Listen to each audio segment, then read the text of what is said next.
Todos, muita paz, Herbert. Muita paz para todos. Namastê, Bruno. Obrigado aí mais uma vez. E estamos de volta, né? Aqui mais uma leitura da Bhagavad Gita, né? Dessa vez é o capítulo 15, né? Um capítulo assim bem interessante, né? Eu gostei tanto desse capítulo, Herbert, que eu estava comparando com outras versões, né? Não sei se eu já falei, a versão que eu tenho aqui é do pessoal dos Hare Krishna, né? Mas eu estava vendo outra versão que o Herbert usa e também outra versão para comparar alguns textos aqui. Eu faço isso às vezes também, viu? É bom. Porque muitas vezes tem uma palavra que ela abre o leque para várias interpretações, né? E cada uma dessa versão eu encontrei essa palavra de um jeito, que é mais ou menos no verso 16. Aí vocês vão entender mais ou menos. Mas bora lá, né?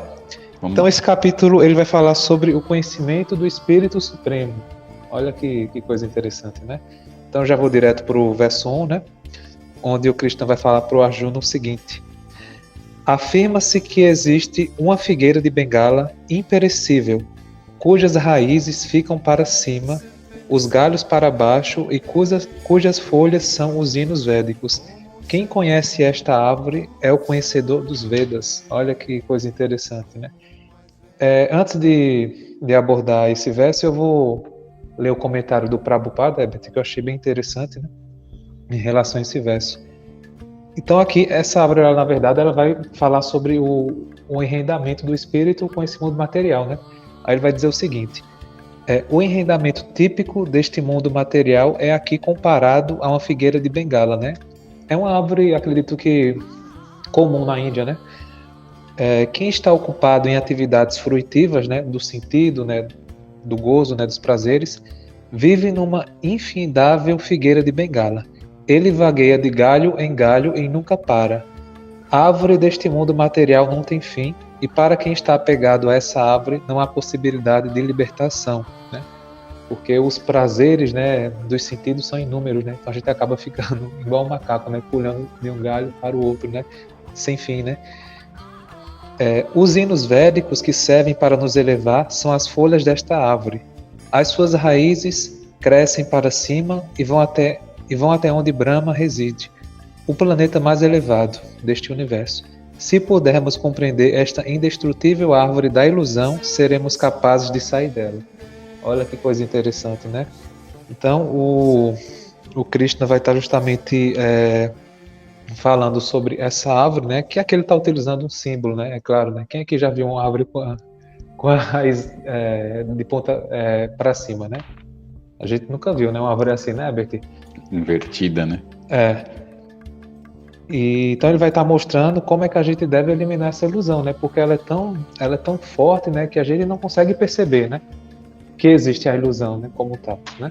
Vive enrendado nela, né? Pulando de galho para outro, né? Quer comentar alguma coisa, Herbert, sobre esse verso? Sobre esse verso específico, não. Você vai ler o 2 e o 3 também? Pode ler o 2, depois eu pulo pro 3. Então vamos lá. O 2 no meu, ele tá assim: seus galhos alçam-se para o céu e vergam-se até a terra. Então imaginem aí a árvore crescendo de ponta cabeça. Né? Sua seiva nutriz representa as gunas, as qualidades que a gente falou no capítulo anterior, né? E seus rebentos equivalem aos objetos sensórios. Suas radículas pendentes até o solo significam as ações engendradas no mundo dos homens, que os reatam com laços cada vez mais apertados. Eu até fiz algumas anotações aqui referente a esse verso, que é o seguinte: é para imaginar que assim, a raiz, como o Bruno falou, essa árvore ela é simbólica, né? Ela representa simplesmente a vida, né? Só que imaginando que essa vida vem do céu, então é por isso que ela está de ponta cabeça, né, Bruno? E aí aqui a gente tem o seguinte: as raízes estão aonde? Estão lá na fonte suprema, né? Seja qual fonte for aí, cada um na sua linha religiosa, né, Bruno? Deem o nome que vocês quiserem para essa fonte, mas as raízes estão lá, né? Então ele fala que o quê? Que os galhos, né, dessa árvore representam aí o mundo material, né? Foi assim que eu percebi aqui. A seiva, né, são essas qualidades, né, que a gente falou no capítulo anterior, né? Sattva, rajas e tamas, né? Sabedoria, emoção e ignorância, aí respectivamente, né? Das traduções, né? Aí ele fala, ó, os frutos, os sentidos, como o Bruno falou aí no comentário do Prabhupada, né? Prabhupada. E é aquela pessoa que vive nos apegos e que sempre está buscando o quê? O fruto das coisas. Então já tem essa associação aí, né? O fruto, né? Ligado às emoções. Então você está naquele apego, você sempre faz uma coisa esperando algo em troca, né? Então você está preso ao sentido. Aí ele continua, né? A radícula, né? Que é a raiz embriônica de uma semente, então quando a semente está germinando, né? Ela é aquelas raizinhas ali mais fininhas, aquelas que realmente grudam e seguram na terra, né? Então ali ele fala que são o quê? As ações, né? É como se fossem os karmas, né? Então quanto mais você está realmente conectado com aquelas raizinhas ali agarrando, né? Com unhas e dentes ali os seus apegos, né? Mais envolvido com as ações e com as reações, né? A gente sabe que toda ação tem uma reação, né? Então, mais preso à matéria e às encarnações você vai estar. Foi isso que eu entendi desse verso. Quer comentar aí alguma coisa, Bruno? Não, tá ótimo, Herbert. Eu acho que eu já vou avançar por 3. Tá. Não se pode perceber a verdadeira forma dessa árvore neste mundo, né? Porque questão do apego, né? Que a gente falou, né? Por conta disso, né? Ninguém pode compreender onde ela acaba, onde começa ou onde ela se alicerça. Com determinação, todavia, deve-se derrubar com a arma do desapego essa árvore fortemente arraigada. Em seguida, deve-se procurar aquele lugar do qual ninguém volta após ter chegado e lá se render à consciência suprema de quem tudo começou e de quem tudo emana desde tempos imemoriais, né? Então aqui ele fala para a gente cortar essa árvore da ilusão, né, com conhecimento, né, para alcançar a consciência suprema, né, Deus, né, o Cristo, né, como vocês querem entender, né. Então, nesse ponto, o ser ele passa a viver a unidade, né. Então, ele não retorna mais a essa condição, né, a essa ilusão material, né. Aqui o meu já está conectado o 3 e o 4, Herbert. Tu quer comentar alguma coisa? Não, só fazer uma comparação aí, o meu texto com o seu. No meu ele está escrito assim, ó. Abatei-a, pois, com o potente machado do discernimento, né? Pô, tem que cortar essa árvore na machadada mesmo, né? Essa machadada do discernimento, né? Tem que realmente enxergar além das dualidades, além dos conceitos humanos e materiais, para conseguir, como o Prabhupada falou, você se desconectar mesmo dessa árvore, né? Pode seguir aí, Bruno. Vou ler o 5. Aqueles que estão livres do falso prestígio, da ilusão e da falsa associação, que compreendem o eterno, que se enfastiaram da luxúria material, que estão livres das dualidades manifestas sob a forma de felicidade e sofrimento, e que com toda a lucidez sabem como se render à consciência suprema, alcançam esse reino eterno. Olha que coisa interessante, né? É bem semelhante a um verso do capítulo anterior, né, Herbert? Que ele fala sobre as qualidades e comportamentos daquelas pessoas que transcenderam, né, as 3 gunas, né, que são as energias materiais, né? Então, mais uma vez, não é uma coisa fácil de encontrar, né? Porque a gente acaba vivendo muito essa dualidade, né, de uma forma intensa, né? Essa ilusão, né? É uma coisa difícil de encontrar justamente porque é muito difícil alcançar essa compreensão e esse entendimento de forma profunda, né? Porque não adianta a gente saber, né? Porque que nem a gente está lendo o livro aqui. A gente lendo o livro, a gente sabe. Mas a gente tem que, né? A gente tem que realmente incorporar esse conhecimento no nosso dia a dia, no nosso ser, para vivenciar isso, né? Só assim que se transcende, né? Que se alcança os estados, né? Tem que meditar muito, tem que fazer muito yoga, né, Bruno? Tem que fazer todas as práticas do yoga, não só os asanas, né? Tem que meditar tudo, né? Tudo, né?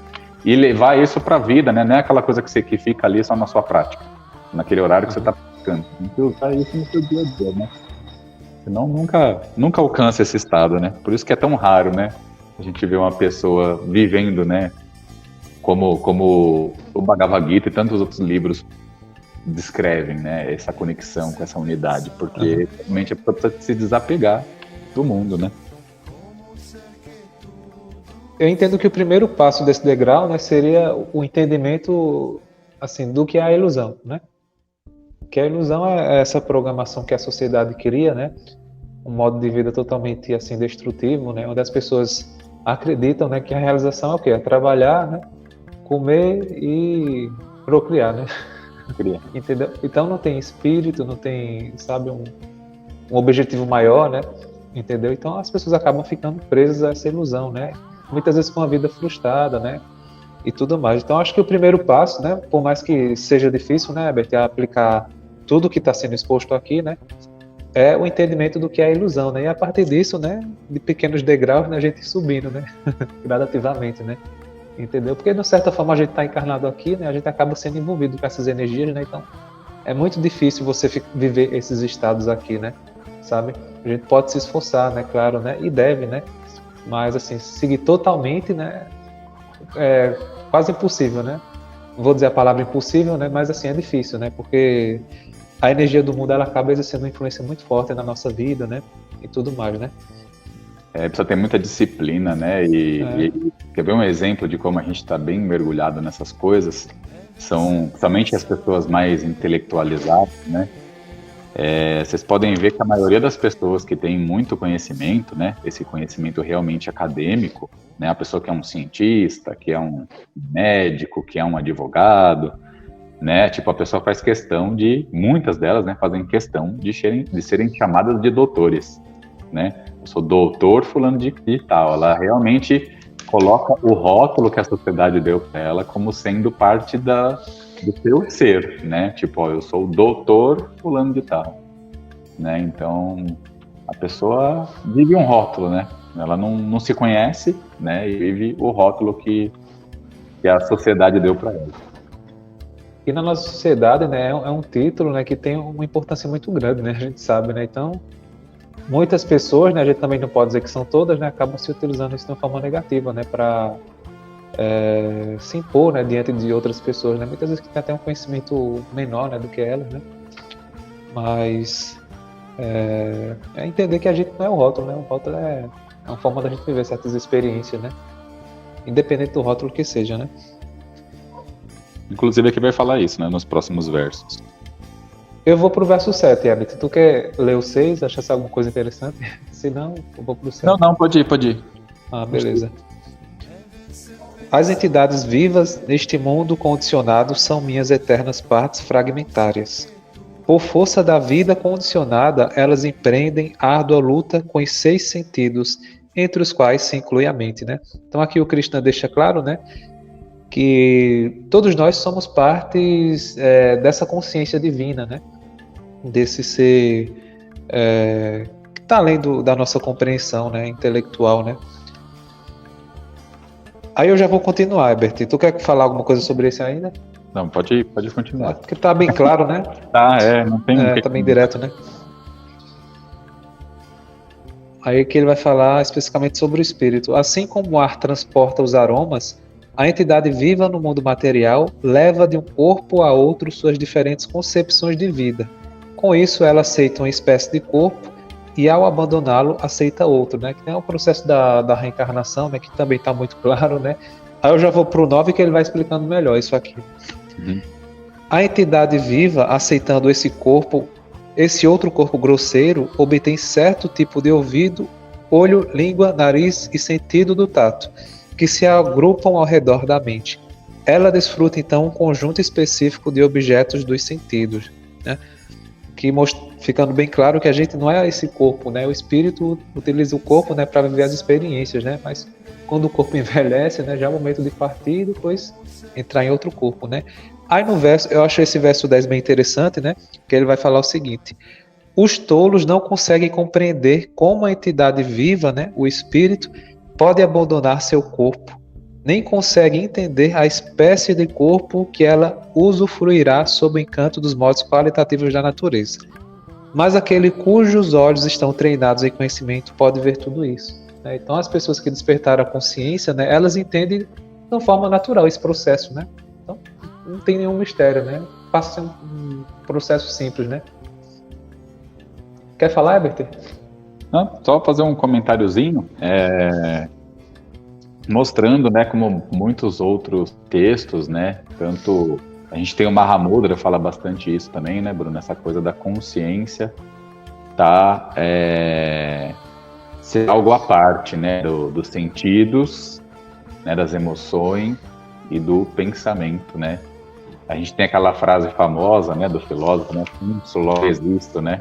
Na verdade é o contrário, você existe, por isso você pensa. Né? É esse ser que existe antes do pensamento. Você é quem ouve o pensamento, né? Que faz uso do pensamento como ferramenta para entender as coisas do mundo, né? E para entender também a si próprio, né? Então, só essa observação aí. Desse aqui eu vou pro 15, Herbert. Tu quer ler os anteriores?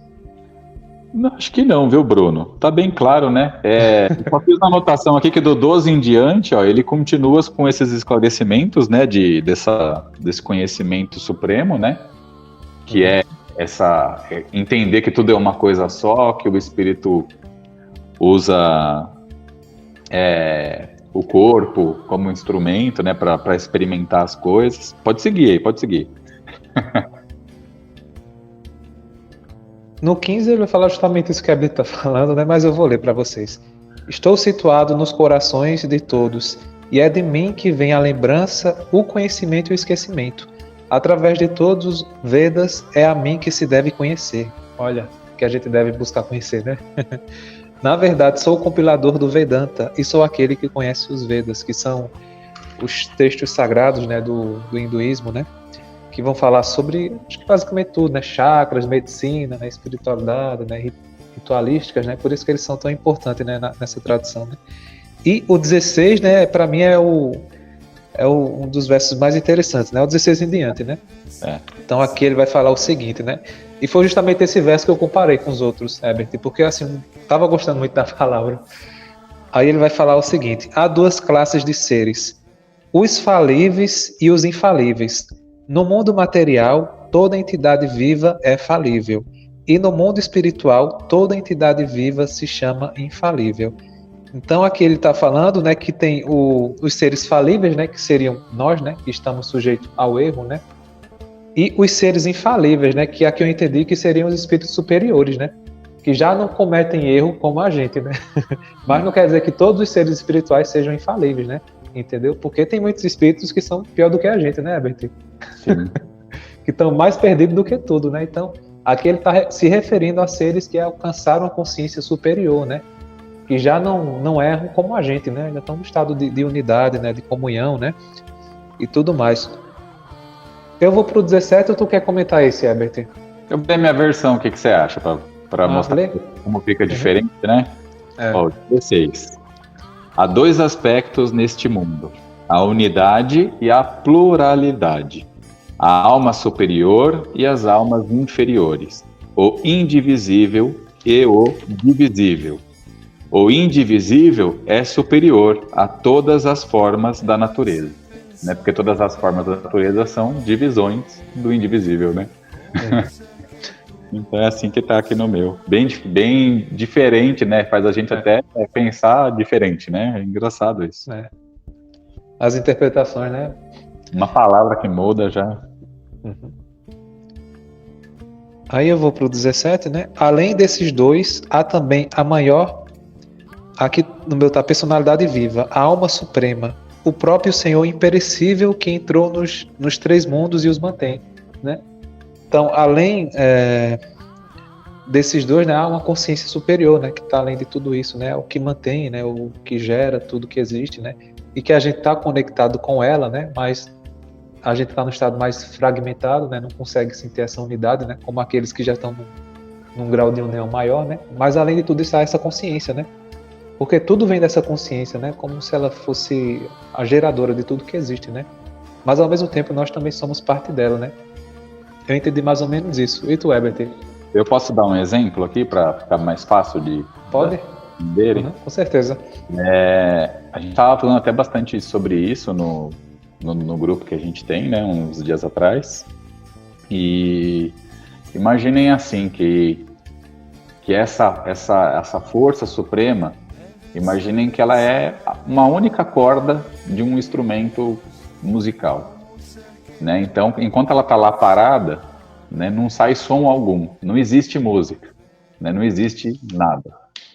A partir do momento que você toca aquela corda, ela vai começar a vibrar, a oscilar, né? Essa vibração, esse som que vai emanar dessa vibração, é isso que é o universo, essa vibração, esse som que ecoa enquanto a corda está vibrando, né?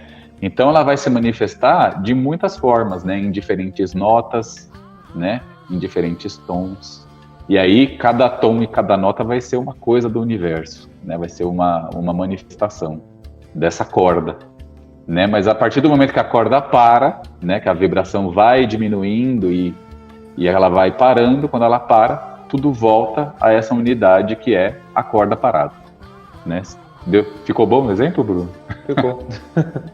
Né? Então é como se fosse isso, né? Então quando a gente procura entender isso, quando a gente faz práticas, né? Seja qual for, meditação, yoga, tai chi, né? Que são essas práticas que visam baixar essa frequência mental, né? Deixar a gente mais calmo, mais conectado com nós mesmos, é como se a gente abaixasse essa vibração ela diminui, ela vai ficando mais suave, mais lenta, e aí a nossa consciência se expande, né, e se conecta de uma forma mais profunda com a corda, né, e aí a gente vai entendendo, né, compreendendo um pouco melhor a unidade de todas as coisas. É meio que isso, né, que quer dizer aqui nesse verso, né. Aí eu vou ler o 18 e depois eu vou finalizar com o 20, Herbert. No 18 ele vai dizer o seguinte: porque sou transcendental, situado além do falível e do infalível, né, que a gente explicou, e porque sou maior, sou celebrado tanto no mundo quanto nos Vedas como a pessoa suprema, né? E no 20, né, finalizando, né, o texto de hoje, né, capítulo, quer dizer, esta é a parte mais confidencial das escrituras védicas. Ó pessoa impoluta, né? Não sei nem o que significa essa palavra, Herbert. Tem que pesquisar. E está sendo revelado por mim. Quem quer que compreenda isto se tornará sábio, e seus esforços redundarão em perfeição, né? Olha que coisa interessante, né? Mesmo que vocês não tenham estudado os textos védicos, né, os mais antigos, né? Você se dedicando à Bhagavad Gita, né, que é um texto bem pequenininho, né, você vai compreender o Veda, né, a essência dos Vedas, né, é justamente o que ele está falando aqui, né. E deixa eu ver, e quem quer que compreenda isto se tornará sábio. Veja que coisa interessante. Agora é a questão do compreender e aplicar, né, porque senão entra naquele aspecto teórico, né, porque muitas vezes tem muitas teorias e fica vagando nas teorias e não consegue avançar, né? Então é realmente compreender, viver e aplicar aquilo, né? Então, quem faz isso se torna sábio, tá bom? Porque se fosse só para ler, né, estudar, todo mundo seria sábio, né? Todo mundo que lê a Bhagavad Gita, né, os outros textos sagrados, né, se tornariam sábios, né? Mas não é bem assim, né? Então, se você estuda, né, mas não vive essa experiência, né, que a gente está falando aqui, né? O Herbert deu o exemplo da corda, né? Enfim, dessa consciência, né, indivisível, né, de nada adianta, né, fica só aquela teoria e você não consegue avançar, né, só repetindo o que está sendo dito, né. Então é essa questão da vivência, né, do conhecimento e da aplicação prática, né. Então casou esse perfeito, né, adquire sabedoria, né. Então é isso. Eu acho que quer falar mais alguma coisa, Herbert, sobre esse capítulo? Só completando, se só o conhecimento levasse as pessoas para uma evolução e uma transcendência espiritual, tem um monte de ser transcendido, né, Bruno? Porque que a gente tem de intelectuais aí que gostam de ler, estudar, e estuda um monte de coisa, até filósofos mesmo, né? Filósofo, quando estuda demais e começa a se perder, fica maluco, né? Porque a pessoa não põe aquilo em vivência, ela fica só refletindo. E como aqui no Bhagavad Gita mesmo a gente já leu trechos, precisa ter uma vivência, você precisa colocar aquilo na sua rotina diária, você precisa realmente compreender, ter uma experimentação, tornar o conhecimento sabedoria, senão você fica estacionado, você vai à loucura. A mente não pode compreender essas coisas, né? Essa compreensão está além da mente, então para você compreender, você tem que pensar fora dela, né? É uma coisa esquisita de dizer, né? Mas você tem que pensar fora da mente, né? Você tem que estar liberto dos conceitos do mundo, né? Tem que estar realmente entendendo essa questão da unidade, né? Acho que uma forma bacana de ir exercitando isso, que é uma coisa que eu costumo fazer, é olhar para todas as outras pessoas, para todos os outros seres, inclusive animais, plantas, imaginando que aquilo lá é você também, né? Você faz parte, tudo vem da mesma energia, né? Então você olhar para as coisas como semelhante, não importa se elas sejam diferentes, né? Imaginando que assim, tipo assim, quando você for fazer qualquer coisa, fala se fosse ao contrário, gostaria que você estivesse fazendo isso comigo, né? Porque ele outro sou eu também, né? Você pode não entender isso agora, mas lá na frente, né? Você vai perceber isso, você vai falar, poxa vida, olha o que eu fazia, né? Olha o que eu fiz não sei o que, fiz não sei o que lá, né? Então é realmente ter essa visão o tempo inteiro, né? Colocar no dia a dia, né? Sempre que você lembrar, faz esse exercício e isso vai se tornando parte de você. E aí chega uma hora que você começa a compreender um pouco melhor, né? Porque é difícil realmente expressar isso em palavras, né, Bruno? Em exercício diário e tal. É uma coisa que você entende dentro de você mesmo, né? Para muitos, a Bhagavad Gita é apenas um livro de filosofia, né? Mas se vocês prestarem atenção, o Krishna vai estar ensinando várias práticas, né, para a gente ter essas vivências, né? Agora realmente tem que ler, né? Tem que estar estudando, vocês vão encontrar as práticas, né? As técnicas, né? Tá tudo aqui na Bhagavad Gita, né? Mesmo não falando nada de asanas, né? Zero asanas, ele vai estar ensinando várias práticas para que a gente possa realmente sair dessa condição, né? De sofrimento, né? Que a gente vive, né? Constantemente, né? Isso eu acho, assim, muito interessante. E querendo ou não, de vez em quando a gente esquece também, né, Bruno? Não precisa reler. Olha isso aqui mesmo, não lembrava disso. Tem várias coisas que eu já li esse livro e até comentei com o Bruno que fazer os vídeos está sendo uma oportunidade incrível, assim, para mim resgatar algumas coisas que muita coisa eu não lembrava, né? Então você vai relendo e vai falando, poxa, olha que negócio legal que falava aqui, eu não lembrava disso, né? Então você vai, como você não lembra, né? Você vai deixando meio que de lado. E são coisas muito importantes, né, para nossa jornada, né? Às vezes são coisas que você não deu valor numa primeira leitura, numa segunda você vai dar, né? Porque você já vai estar com uma outra visão, uma outra carga de experiências mesmo da vida, né? Então é importante estar sempre revisitando, como é um texto assim que traz um ensinamento muito profundo, é bom estar sempre olhando de novo, né? De novo. Até nossos comentários, né, Bruno? Hoje a gente faz uns comentários. Se a gente resolver ler de novo daqui uns 5 anos, os comentários vão ser outros, né? Vão ser todos diferentes, porque a gente vai mudando também, né? Tem que estar aberto às mudanças, né? E a Bhagavad Gita, ela na verdade, ela assim, é um livro de bolso, né? O que acontece é que as traduções, né, vem um comentário de alguns autores, né, o que deixa o livro grande, né? Mas se vocês pegarem a versão assim, original sem comentário, né, é só 48 páginas, se eu não me engano, veja, 48 páginas. Um livro que tem um conhecimento assim fabuloso, né? Então você consegue ler até em menos de uma semana, né? Não é o ideal, né? O ideal é realmente estudar, né? Mas assim, 48 páginas dá para ler tranquilo, né? Entendeu? Então, assim, a Bhagavad Gita, ela acaba sendo um livro um pouco grande, é porque tem muitos comentários, né? E de uma certa forma ajuda, né? Quem não está habituado a certos conceitos, né? Assim, orientais, né? Mas a Bhagavad Gita em si é um livro pequenininho, né? Não é muito grande não, tá bom? Aqui em São Paulo, quem costuma pegar metrô para ir trabalhar, fica 2 horas no transporte aí para chegar no trabalho, dá para ler no transporte. Né? Na ida e na volta você termina o livro, de tão curtinho que ele é. Uhum. Né? Mas é isso aí, acho que é isso, Bruno. Tem essa possibilidade de estar estudando através das nossas reflexões, né? Entendeu? Para quem não se identifica muito com a leitura, né? Tem essa opção também. Então, mais uma vez, Namastê, Bete, gratidão. Gratidão a todos e até a nossa próxima leitura. Eu que agradeço e até a próxima.